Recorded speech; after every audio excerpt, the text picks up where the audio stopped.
Hey man, it's me, Clayton English. You know what it is. You can find me on social media at Clayton English on everything. Instagram, all the stuff. I lost my Twitter, but we're trying to get it back. Clayton English on everything. Make sure you follow me. I'm rocking with Michelle C. and Candid Kisses. Let's get it. It's the Jill of all trades, Michelle C, a.k.a. DJ Make a Move. She cute. Your host of Candid Kisses TV, everywhere you need to be. And if you don't know by now, it's not your typical interview, y'all. Candy kisses blown away. Candy kisses, TV for tomorrow today. Man, throw that auto-tune on that bitch. Have you sound like Teddy Payne. Hi there, this is Kim Cole, and you are rocking with Candy Kisses TV. It's your boy Talent, baby. We chillin', Candy Kisses TV with my girl Michelle C. Don't take it personal. Yo, what's up? It's bruh man from the 5th floor. In the ATL, chilling with Candy Kisses TV. What's up, y'all? You're watching Candy Kisses TV with my homegirl, Michelle. Hello there. Have you asked yourself what you're missing? I have. It's Candy Kisses TV.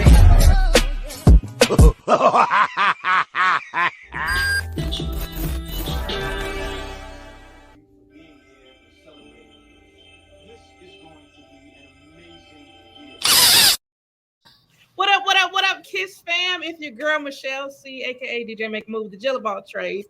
And I am back with another banger. Now, you know what we do each and every time right about the same time. You just a little bit. So go ahead and subscribe now. I'm going to tell you, mama. And you know what? I'm so serious about this subscription because y'all be acting like it costs y'all money. I'm going to tell you who else is serious. Let me tell you. I don't wanna fuck nobody up. No. I don't wanna fuck nobody up. I don't wanna fuck nobody up, but I will. If I have to.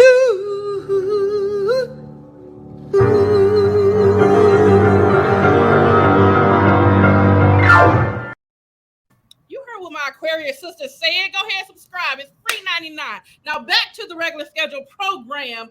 I am bringing you another dope talent. You may have seen this man all over these internet streets, these comedy streets. Won the last comic standing. Okay, you seen him on 85 South. You seen him in the movies. Oh, listen, we got a good one today. Give it up for Mr. Clayton English. Pew, pew, pew, pew, pew. Yeah, what up? What's Michelle C, going on? what's the deal? What's going on? Well, we finna get in your business a little bit today. I ain't got no business. I got a corporation I'm trying to run. No, I'm just playing. Okay, hey, that business got a whole little, the whole 1-2 step in this thing. So we finna get right into it. My first encounter with you, I think I've seen you a while. I've seen you a long time ago, like I'm back in the Uptown days, before the House of Pain, before all that stuff. And you've been grinding for a minute. Yeah. I've been, running around out here trying to hit as many stages as I could, just to, prepare myself for the future that I wanted. Excuse me. Bless you. Thank you. So my first question is, when did you get that bug, the entertainment bug? When did you know that you wanted to get into it? I always had it, but I didn't know quite what to do with it. So when I really figured out this is what I want to do, was probably the first time I really went up and tried to do stand-up. Okay. Because I had been trying to get on stage, places, and they give you that runaround when you starting out. This is a book show. You got to come back when, you sign up this week and come back next week. So it was a lot of that. And I just remember being like, I got to be the person to decide if I don't want to do this. Like, I can't let the difficulty or the way they're making it so hard for me to get on stage, I can't let that get to me and be the reason that I don't try this thing. So I just kept being persistent, finally got on stage. And the first time I got on stage, I don't even really remember what I said, talked a little bit of stuff to the crowd, said a few funny things, got down, and I remember thinking like, oh, that's it. Like, this is what you've been doing. It clicked. My stomach hurt immediately, like, afterwards. And I was like, oh, this is what I'm supposed to be doing. Like, yeah. Like, afterwards, you wasn't bubbling before? I'm always bubbling before. See, I wasn't bubbling before because I think I was like, if they tell me I'm not getting on stage this week, somebody getting stabbed. So it wasn't no more room for you know what I'm saying? The nerves is either finna be anger or we getting on stage. So the nerves kicked in after for me. So yeah, it was crazy. Okay. So do you remember the first stage you was on? Was it Uptown or what was it? Oh man, it's probably a toss up because when I started, Uptown wasn't even back yet. Okay. They didn't even have the Uptown on Marietta Street yet. Okay. So for me, it was either between the Star Bar or the Twisted Taco. Like, and that might have been the first. Twisted Taco's a spot they used to do was right in Midtown. Actually, the guy that plays with me on House of Pain, that plays Pookie, that was his night. He was a promoter. That was his night. He ran that and have comedians come do it. So it was between one of those two places where I first went up. Okay. And now you rocking your own stages. You ain't even got to ask nobody. Like, hey, we finna do this. That's how you do it. Yeah, sometimes, you know. Listen, I ain't new to the comedy game as far as I'm new on stage, but I'm not new behind the scenes. And people are like, well, yeah, you got to wait in line. I'm just like, man, I'm such an entrepreneur. I'm like, I'll create my own stage before I beg for one.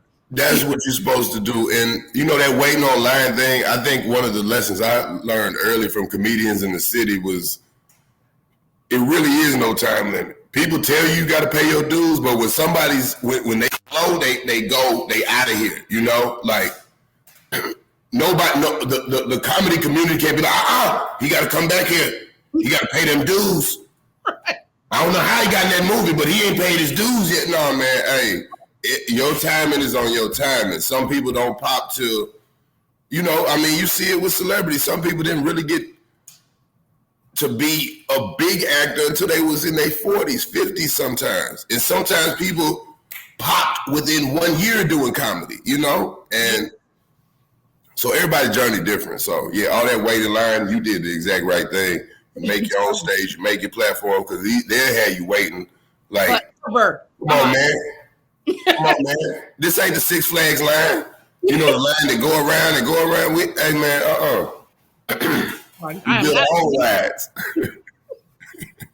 Now, my question with most comedians, because I know I didn't know this until being behind the scenes with comedy, that you have to be a good writer. When did you know you was a good writer? I guess I kind of knew I was a good writer from school because I didn't do it a lot on my own, but whenever we had those essays and stuff, I'd always make up something and make it sound real. Like I one time I told them my house burnt down right before Christmas and all the neighbors gave gifts. That shit ain't happened. It was just a good story. They said right about a time where you saw compassion for people. Man, that's their story. So, you know, and I think also we got like a little bit of a stigma with writing. Like people be like, oh, I don't really write. If you created it in your head, you wrote it. Exactly. If you created it and you recorded on your phone, however, your method of getting it down or getting it somewhere, that's writing too. Like a lot of times people be like, man, I just freestyle stuff. if you're really doing this comedy game, you're gonna forget so much stuff. You're not gonna be able to freestyle. And you can't afford to throw jokes away. At this point, this is our currency. This is what, you know. Yeah. My thing now, question, when you first got on stage, because I know my biggest thing I know that I'm facing, I'm always good when I'm like third or fourth. But when them niggas be like, are you first? I'm like, God damn it. Like, how do you get over that shit? Because that's why you like that. Because you already got it in your head that, you know, going first. Sometimes first is, I like first sometimes. Okay. I used to, because it's a challenge. It's like, all right, you take a little offense because you like, oh, y'all doubt me. Y'all don't know what I can. Okay, cool. I'm gonna go first and I'm gonna bust it open. Right. I'm gonna make it. And the thing is, a lot of people be like, dang, leave some stage for me. Comedy is beautiful because it works in a wave. Somebody gets that wave up there, all you gotta do is ride that wave. You know what I'm saying? All you gotta do is come in. The energy is already there. It's set for you to win. Yeah. So, sometimes when you're the first person coming up, you set the tone. So I always tell people, make it real and bring that energy. If you bring that I'm first energy up, then you're going to get I'm first crowd reaction. You know what I'm saying? But if you come up there with that energy like, hey, this show is about it, we getting this thing going, like I'm setting it off, then yeah, people like, okay, cool. So yeah. That is the switch I probably needed, because I'm so like when it comes to hosting, I got this. But if you say now go over there and do your set first, I'll be like, wait a minute, huh? Right. But the hosting thing is the same. The host gonna bring you up, and you just ride his energy. Depends on how the host brought you up, and keep that same. I'm here to get it. Like, yeah. I'm learning each and every day. Now, one thing I did find out, did you have the pleasure of working with Mr. Will Smith? How was that? Oh, it was dope. It was awesome, man. Like, I got to work on Bad Boys. I worked on a few other things. Just dope people over there. Cool production company. If you ever wanted to see like how a superstar works and gets done, you saw it, and it's work. Yeah. It's at some point. It's at work. I'm like, I don't even know if I want it this bad. You're like, I need a nap. You got to get up at 4 every morning. Mm-hmm. I can get up at 4, but I'm gonna take 3 naps throughout the day. 3 long naps. Look, you ain't the only. I'm a makeup artist first, so I had to get up at 4 o'clock in the morning because I used to do makeup for the radio station. Oh man, listen, I would go do my makeup. I'm like, all right, I'm out. I'll go home, sleep for 2 hours, then get up and work my shop. I'm like, right, yeah, that's early. So, but yeah, no, it was super cool, and just that he valued my opinion, and just being a fan of his and watching all his stuff and having a sense of the characters that he plays and some of the things that he might say are things that I remember that was funny from, when you did this, like that. So that's always good stuff to pull from. So you got to write for him too, or you just like part of the production? Yeah, no, we helped. We helped punch up some jokes. Try to figure out something funny here. What's something funny we could say here? Can we try this? And yeah, just try to add value. That's the one thing I learned about this industry. Wherever you add value. So I looked at it like they had me there to punch up jokes, add jokes or whatever. If I'm there for 30 days and I do 1 a day, all of them probably not going to make it. But if I get 1 a day, that's 30 more jokes than they originally had in the script, And if all of them don't go, so, you just want to make sure you contribute in there. And now that I do it, I see I'm learning and seeing how a big movie is made. I'm like, oh, okay. Like, these are skills. Like, sometimes you need a director to tell you that you can direct. You know what I mean? Yeah. Like the directors, that was the crazy part. A lot of times people always keep stuff mystery. You got to do this. And the director's like, all you got to do is see the vision, and all of these other people are going to execute the details for you. Mm-hmm. And so, yeah, so it's got me looking at things a lot of different ways. And that's the difference between a boss and employee. Like, you can be a boss too, right? Yeah. Right. Because you don't need to know the lenses. You got a cinematographer for that. Mm-hmm. They got audio people. You know what I'm saying? You don't really need to know the lighting. You know what I mean? They got people for that. So, yeah, if everybody, that's the good thing about, a production is everybody doing their part. You're not working for somebody, you're working with people. Mm-hmm. So, yeah. Mm-hmm. Now, how did you feel when you won like the comedy competition? Did the doors immediately open, or was the grind still real? Oh no, it was still a grind, but all I ever wanted was to like crack the top 10 on Last Comic Standing, because I figured if I got in the top 10, that could get me some work on the road, and I just wanted to make a living doing comedy, and for me at the time, I was thinking that's getting on the road, you know what I mean? You working city to city, and that was something that I wanted. And so after that, I got that immediately. The road work came and things, go crazy, but it's still a grind. You still got to fight for it, Yeah. People move the goalposts on you. They'll tell you, they'll do this, and like I just remember going to LA, and LA is such a different place where they don't really care about your ability or the funny. They care about what you're on, what the industry is saying about you or whatever. And the East Coast, Atlanta, everywhere, we put funny first. Right. If we see you funny at a show, come do my show. Hey, we're doing something here, come through here. We want to put the funny first. And out there, it was just like, don't take any offense, but I know who you are, but I can only get you developmental spots for a year. Then I can start getting you paid spots. And I'm like, paid spots that pay $25? Mm-hmm. I'm good. You know what I'm saying? Like, I can't even, my spirit won't even let me do that. You know what I mean? I put too much work in. And, you know, when people say no offense, you finna be offensive. Immediately, okay? Yeah. So. Do this. I hate when they hit you with the, well, it'll get you a lot of exposure. Obviously, I'm already exposed. You call me. I don't need no more exposure, man. That's how you get radiation poisoning. You get exposed. I don't need no more exposure, man. I ain't a piece of Kodak film. I don't need to be exposed. I told this one, I was so nice and after you was one of them bad days, and I was like, you can expose your lips to the back of my ass, because I'm not. My ass, I'm not. Yeah, man. Yeah, that exposure, I mean, at a certain point, but you know, you got to level up at a certain point. And you know, you start seeing people taking advantage, and it's like, it'll be good exposure for you. Who you going to expose me to? Exactly. This is your family gathering. You know what I'm saying? This is your baby shower, bitch. You like, hell no. Who coming? Who you exposing me to? Right. Aunties, I don't need that.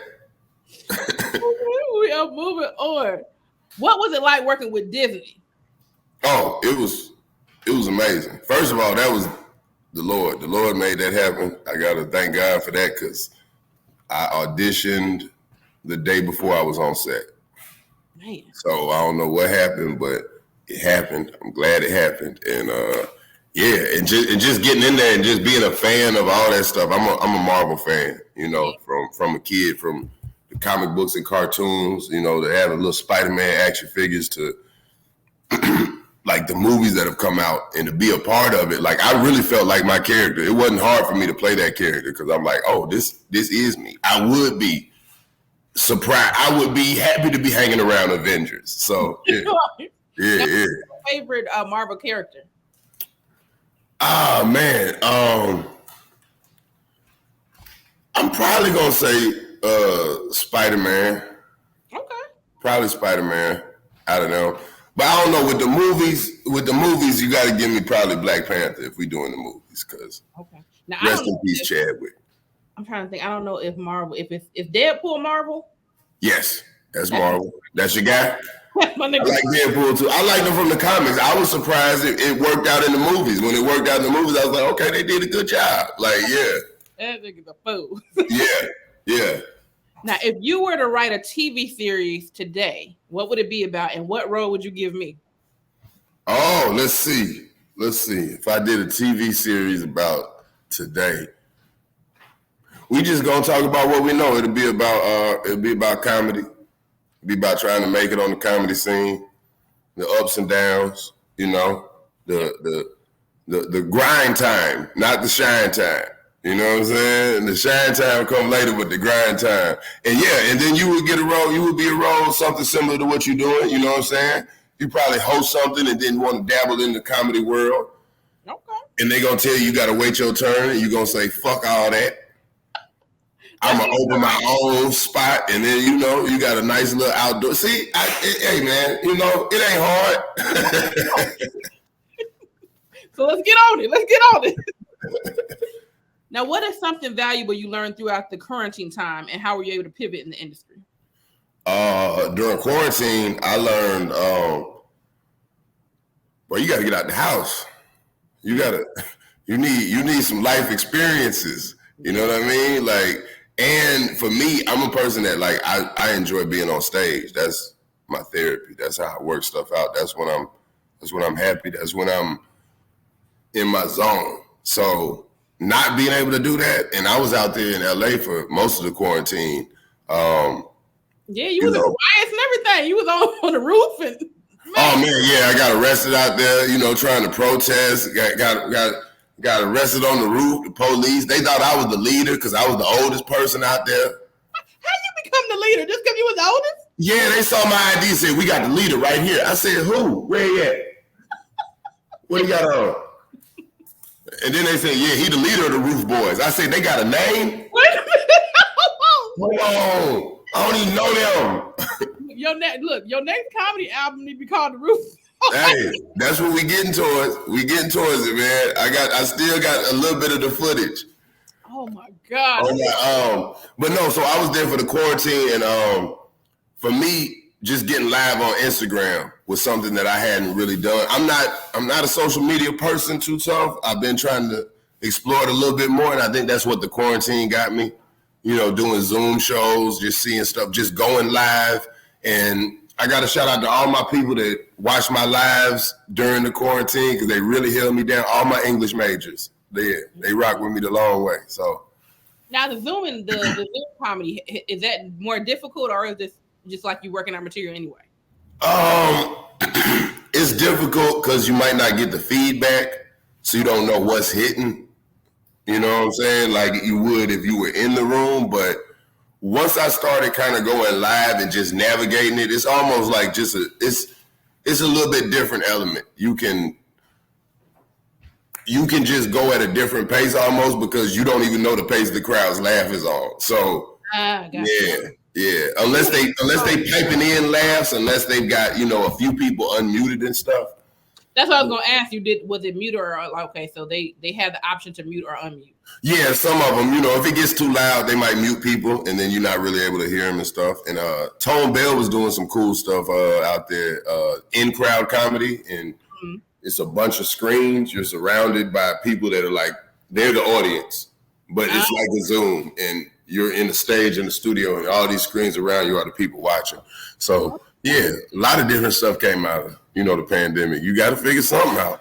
Man, the funny is when because I actually saw a Zoom show. I can't remember who it was, but you know how, like you said, people can type it in. I didn't. This nigga got how you type in the booze. Like I was like, wow. I was in there like, God dang. With a lot of O's. I said the good thing is he ain't focusing on the screen, so then he won't know that he got booed to Africa. Right. Like shit. You get a delayed boo. You get the man. How'd I do? Oh man, go check them comments. Scroll up. That's these O's. No, wait till you get to the top. You see it? Yeah, that's for you. It didn't have a wire in front of it. That was a beat. Right. Oh good. Okay. Now, now during the quarantine we had a lot of the verses, right? So I know, were you watching the verses? Or you was? Yeah. I watched a couple. So who is your favorite verses? I think you can't match the hype of Gucci and Jeezy. Okay. That was crazy with the hype. But ones that were more fun for me to watch, I don't think a lot of people watched. I think that T-Pain and Lil Jon one. I like that one. Was fun. Like it didn't, you didn't feel no tension. You know what I'm saying? They got little jokes. They telling you stuff about the song. They both charismatic dudes, you know, and they both funny. So yeah, like I had fun. And like I think it's better when they take it the versus approach. I don't like it when they really got beef with each other. Or they feeling like, yeah, come on, man. The most fun, there's two that was most fun for me was Jonte Austin and Neo. Okay. Like theirs was dope because I was like, now I knew Neo had some hits, but Jonte got some bangers, man. Right. Like, okay. And then Brandy and Monica, of course, because that's iconic. And I was just like, okay, Monica finna snap if she read one more poem. Yes. She was reading that diary from Moesha. That's what they were saying. They said that's the diary from Moesha, man. She got another poem. Oh, like this right here. All right. Well, speaking of music, who is your favorite rapper and singer, and why? They just kill one bird with two stones. Now, let me see. I'm just gonna go ahead and say Outcast. I know you said rapper, but we're gonna say that. Okay. Then favorite singer. Man. I don't know. It's probably gonna be somebody from the old school, man. Like, you know, back when you know you had singers that have a little bass in their voice. They don't have that no more. So like, you know, Teddy P. You know what I'm saying? Bobby Womack. You're not allowed to have no bass in your voice as an R&B singer now. You ain't lying. Well, you got to be up there. You got to be yeah. You can't have ain't no more. Look, ain't no more Isaac Hayes, ain't no more Barry White. You got to be falsetto. Ain't that what it's called? Ain't that the? Oh my God. Okay. What are some words of wisdom? Oh, wait a minute. Hold on. I got to ask you. Favorite Outcast album of all time? For me, I'm just gonna say ATLiens because it came out in high school and it meant one thing.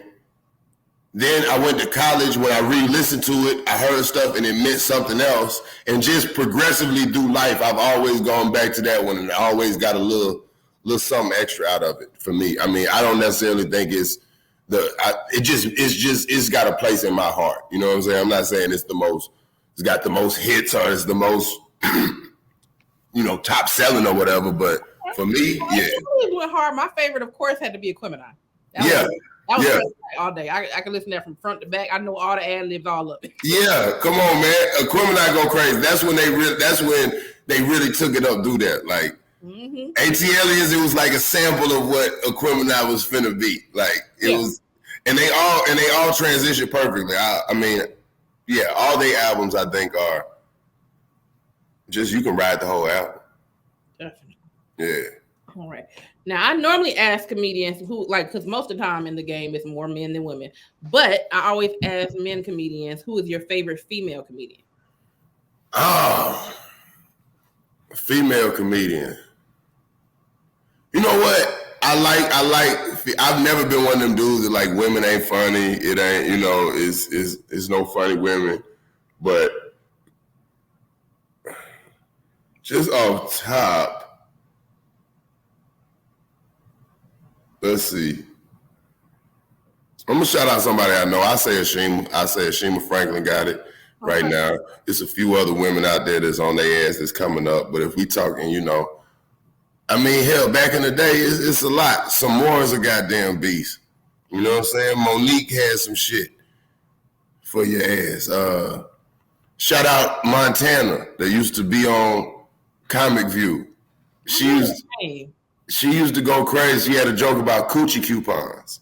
Okay. Yep. Yeah. So I've always, been a fan of anybody that's funny. And I don't think that's strictly a male thing or you got to be a man to be funny. It's unfunny people on both sides. There's funny people on both sides. Some of the funniest people I ever met aren't comedians. So, One of my favorite of all times, female-wise, is Dominique.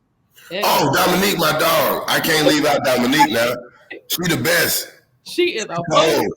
She cold with it, man. Jeff Lord. All right. What are some words of wisdom you would give any upcoming entertainer or entrepreneur? Don't let this game discourage you. The no's are gonna be there, but they not no's for this. You're going to get the yes to what's for you. And you just got to trust it's what's for you and do everything in your power to get good and be prepared for when it comes your way. Some of them no's are protection. Huh? I said some of them no's are protection because you may not have needed that. You don't want to be a part of everything. Everything ain't, you know what I'm saying? You know what I mean? Oh, man, I didn't get the role. You don't know what they had to do to get the role. That part. Right. Name one entrepreneur you admire and why. Oh man, let's see. Entrepreneur that I admire. It's a bunch. It's a bunch of black people doing stuff right now, man. Of course. Just we're gonna go with I tend to shout out people that cut me checks from time to time. So we're gonna go with Tyler Perry. Okay. And yeah. Yeah, that's a hustle for you. Yeah. You know, bought a Confederate Army base and making some black ass shows over there. But it's not just black. The crazy part is we shot some of Hawkeye over there. Oh, so, nice. Yeah, we shot some of Hawkeye over there. It's a lot of stuff. We shot Wildin' Out over there. I've worked on an award show that was shot over there. It's a lot of stuff going on, and to have that level of a studio and nobody else really doing it outside of that, yeah, that's something to aspire to.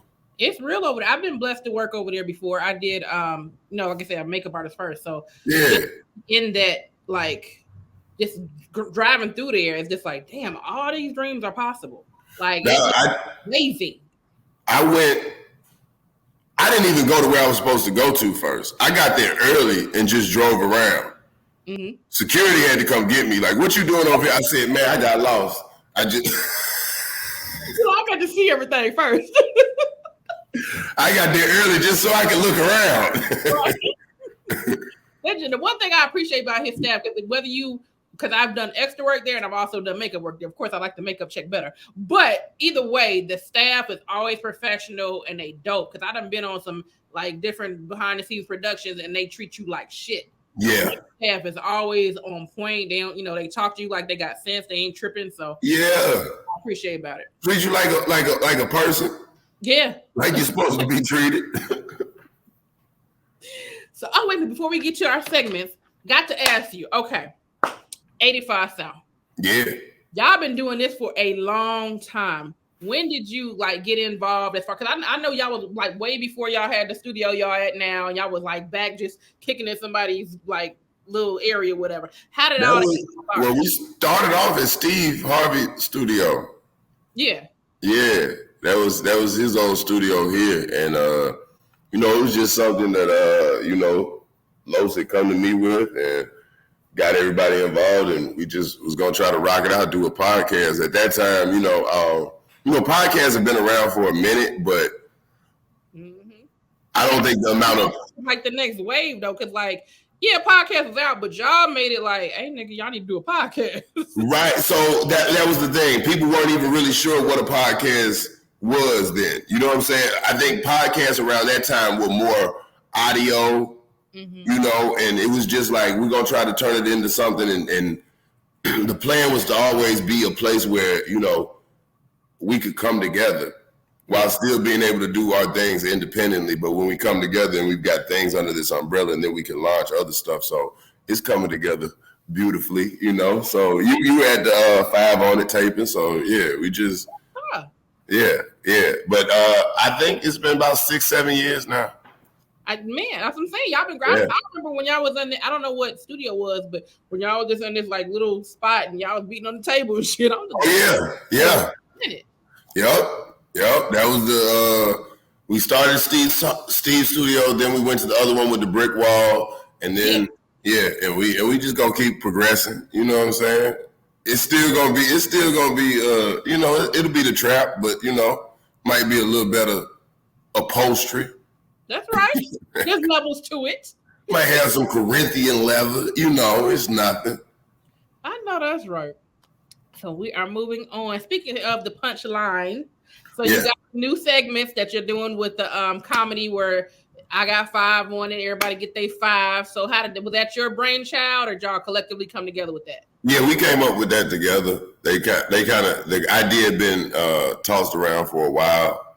I think Ryan had the idea, and it was basically just about, getting everything in place and executing it.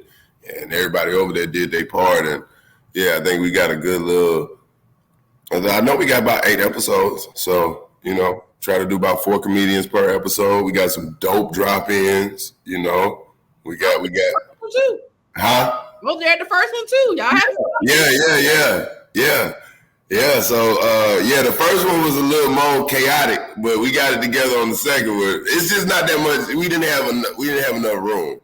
Yeah. And there's a lot of comedians, and so. Well, I'm trying to be on number 9 taping. I'm just saying. I got you. We gonna work. Like we gonna have to start like getting submissions and stuff, because everybody want to go, and the idea was to try to do them once a month and just try to keep them flowing and stack up episodes. So I always want to use the talent in the city. Yeah, I'm gonna be like Effie. Wait your turn, Effie. Wait your turn. All right, we are moving on to our fun part. It is our segments. First one is Kiss or Diss. Uh-oh. Celebrity crushes. Okay. Who you kissing, who you dissing. All right. We got Taraji P. Henson or Regina Hall. Who you kissing, who you dissing. Ooh, that's tough. That's tough. That's tough. Well, you gotta pick one. It ain't that tough. It is tough though. Give me Regina though. Okay. No shade to Taraji. Okay. But yeah, give me Regina. All right, we got Chili of TLC or Coco of FWV. Who you kissing, who you dissing. I think it's probably gonna be Chili with the little baby hairs. Okay. Baby hairs for you. Okay. I'm not even gonna kiss her on the mouth. I'm gonna kiss them baby hairs. That's what I'm gonna kiss. I'm gonna kiss her right on the forehead. Just. All right. Last one. Mary Mcleod Bethune or Harriet Tubman. Who you kissing? Who you dissing? Ooh, Mary Mcleod Bethune or Harriet Tubman. Probably Harriet Tubman because she got that comeback. And okay. All but right. yeah, and you know, we never really saw Harriet in her prime. Mm. You know, by the time we saw the picture, she had been through it. She was older. Yeah. You know, Harriet was probably bad in her day. To get a bunch of grown black men to follow you to Canada, she had to have something. You had to be bad. Ain't nobody just finna, man, I ain't finna listen to no woman. How she know how to read the stars? Then they saw Harriet and was like, hold on, let's hear her out. Let's see what she got to say. She had a lot of wagons she was dragging. Yeah, she had a dog, man. She was out there. They followed her to freedom. She was looking at the stars. They were looking at that ass. That's what happened. That's exactly what they were looking at. That's what happened.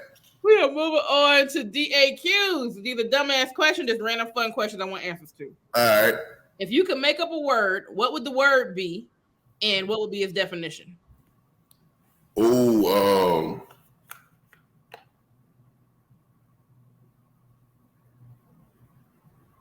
unfuckwittium.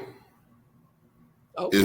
It's on the periodic table. Mm-hmm. It's an element that occurs in nature that, you know, is found in some humans. Some humans have a certain level of unfuckwittium in their bloodstream, and you just shouldn't fuck with them because you know that unfuckwittium is unstable. You know what I'm saying? It's fluctuating. You know what I'm saying? The half-life is very short, so you just want to.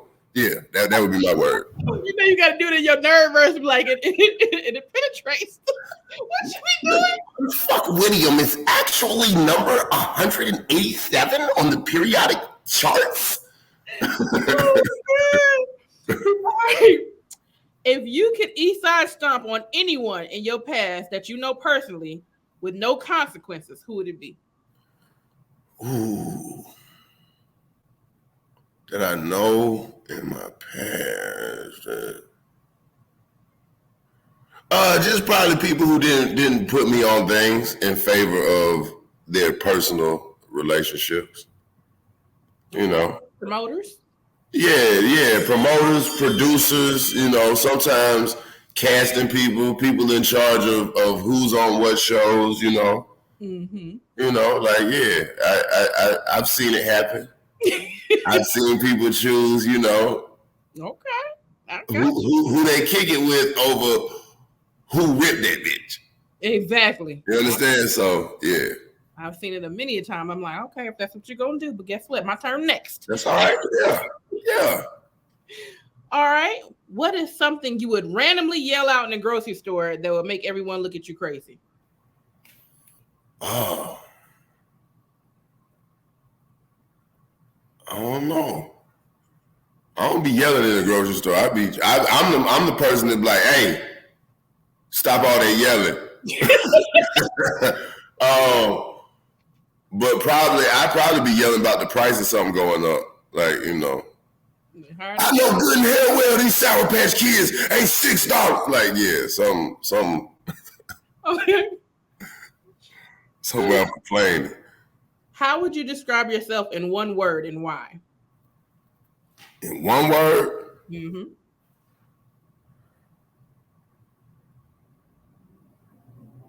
Let me see.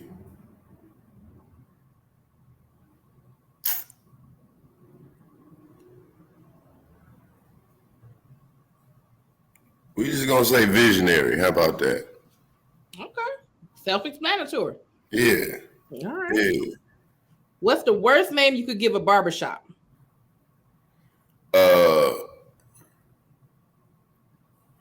Cuts and mutts, and they cut dog hair too.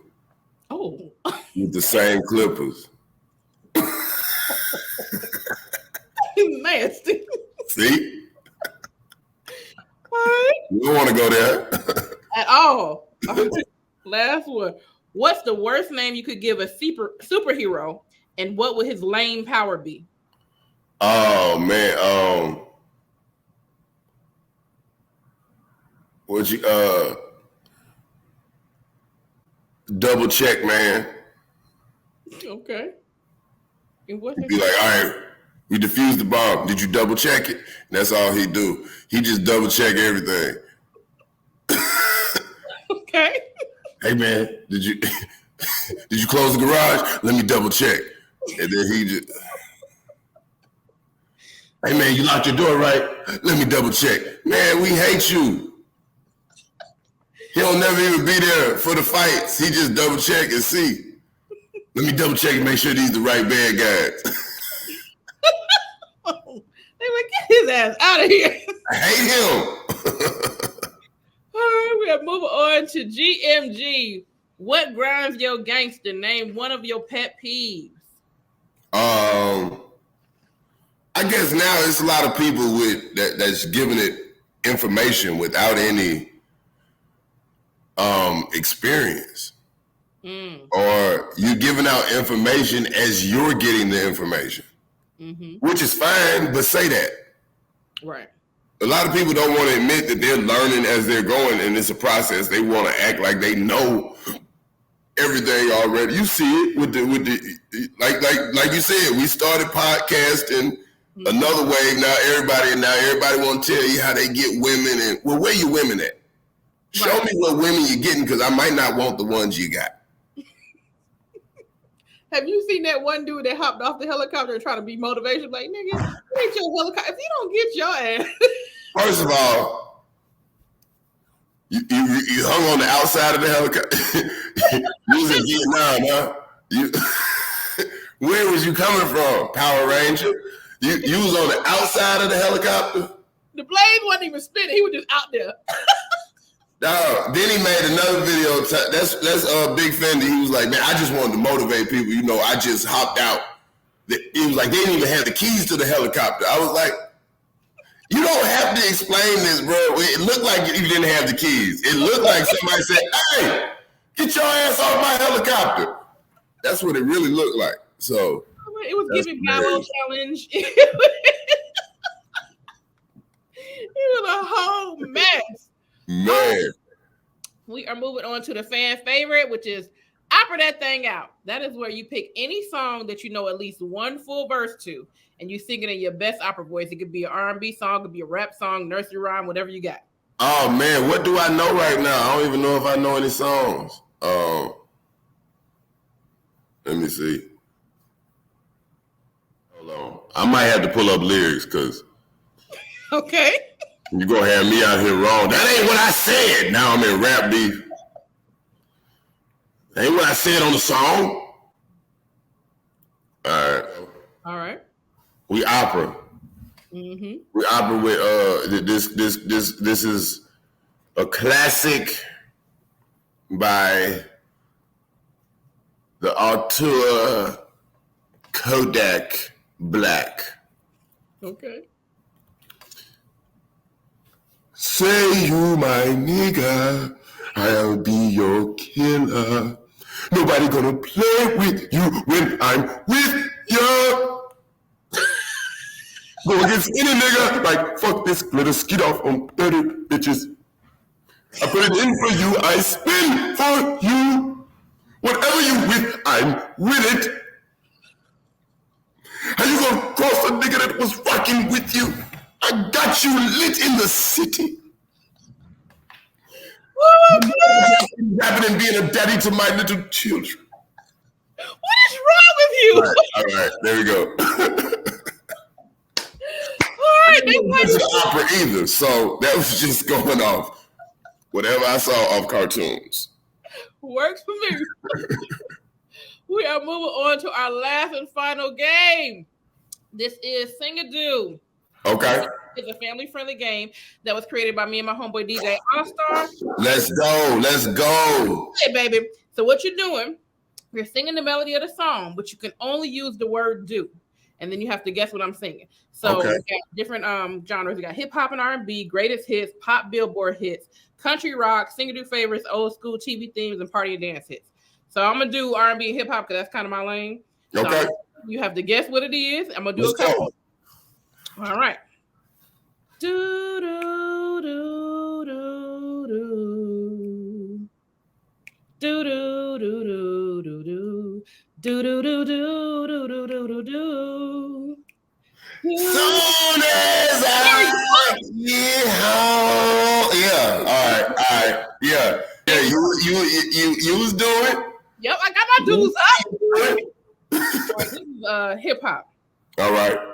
Do do do do do do do do do do do do do do. Rolling down the street, smoking Indo. There we go. Sipping on gin and juice. Come on.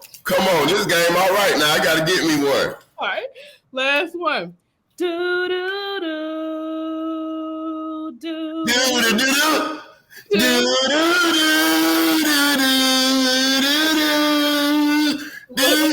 Oh, can we talk? Tell me. There we go. All right. I was Got your dudes up. So what I'm gonna do? I'm gonna hold some cards up to the camera. Once you find a song that you can do, let me know. I'm gonna put it down. I'm gonna try to guess. All right. If you don't know it, just let me know. I'll pick another card. All right. Go ahead. If I need to move the card, let me know. Okay. All right. I can do one of these. Okay. Do you want the category? Or you just want give me the category because I don't know what you're gonna do. Okay.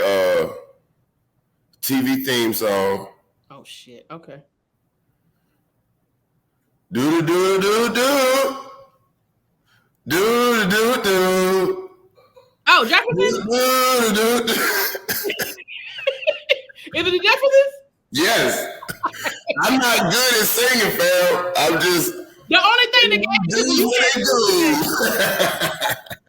If you would have did TV themes, I wouldn't have known at all. Yeah, I figured that. You should have saw the other choice. The other choice was Luke Scarred, and I did not know how to do that. I would do it now. You do that. That's I don't know. That's. Try another one. All right, here we go. Hold on. All right, we gonna do TV theme songs again. Oh shit. Okay. Do do do do do do do do do do do do do do do do do. Okay, all right. You good with the TV theme? I don't know about no other song, but you can do the TV theme. That was yeah. TV was part-time babysitter. All right, we got one more and we out. Here we go. All right, let's see. All right, I think I can do it. Okay. Do do do do do do do do do do do do do. Is it TV theme?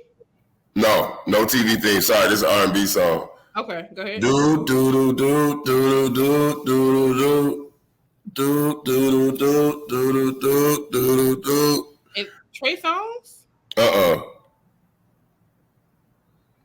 My body all over your body. Oh, hey, look, I told you I did that good, man. Told you. I never got that. You should have picked the TV thing. That's what I wanted. The other TV thing on that card, I didn't know. Which one was that? It was Out of This World. Yeah, Yeah, I was like, I can't even play with you on that. Well, that is how you play SingADOO. If anybody's interested in the game, you get it at SingADOO.com. And Clayton, please let everybody know how to find you. And make sure you let them know about your special. If you ain't even saying about your special. Oh, yeah, I got a special on Epics, Unprotected Sets. Make sure you check that out. Make sure you watch me on Hawkeye on Disney+. Make sure you watch me on a few episodes of House of Pain in the future. Make sure you watch me on just anything that I've been on, anything I'm about to be on. 85 South, go back and watch everything. Watch everything I've done. I got a comedy album, Clayton English on everything, Clayton English, like the language. Make sure you follow it. Shout out to all my English majors and all my roof boys and girls. You know what it is. That's how you do it. We drop every Monday and Thursday. Make sure you are following us, subscribe, and we out this thing. Appreciate it. Appreciate it. Kandid Kisses TV is sponsored by SingADOO. Did you do it today? SingADOO. SingADOO. Can you do it? Can you do it? Can you do it? Can you do it like this? Can you do it real quick? Pew! Go get it! Go get it! Pick a card up. Pick your genre. Can you do it right? You're gonna wanna, bruh. It's first to 21. We'll get the job done. So grab your friends and fam, cause it's a lot of fun. Some do it with some class, but make it real fast. This time is kinda tricky. Can you do it in 6 weeks? Let's go. Get your copy today at SingADOO.com. Guess what? Kandid Kisses TV has merch. That's right. You can find it at artistperiod.com. We have everything you need. We have hoodies. We have coffee mugs. We even have throw pillows and beach towels for the summer. Get it right. Keep it tight. Listen, everything you need to get your drip right, artistperiod.com has it for you. That's artistperiod.com. Get your drip right with artistperiod.com and Kandid Kisses TV. Make sure you get it today.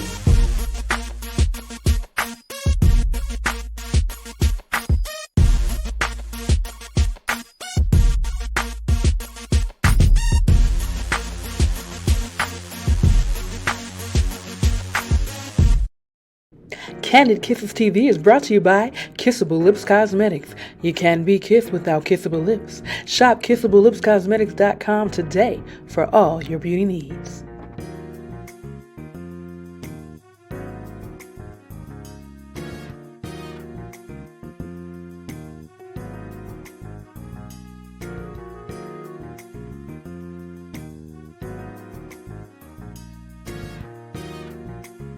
Kandid Kisses TV is brought to you by Kissable Lips Cosmetics. You can be kissed without kissable lips. Shop KissableLipsCosmetics.com today.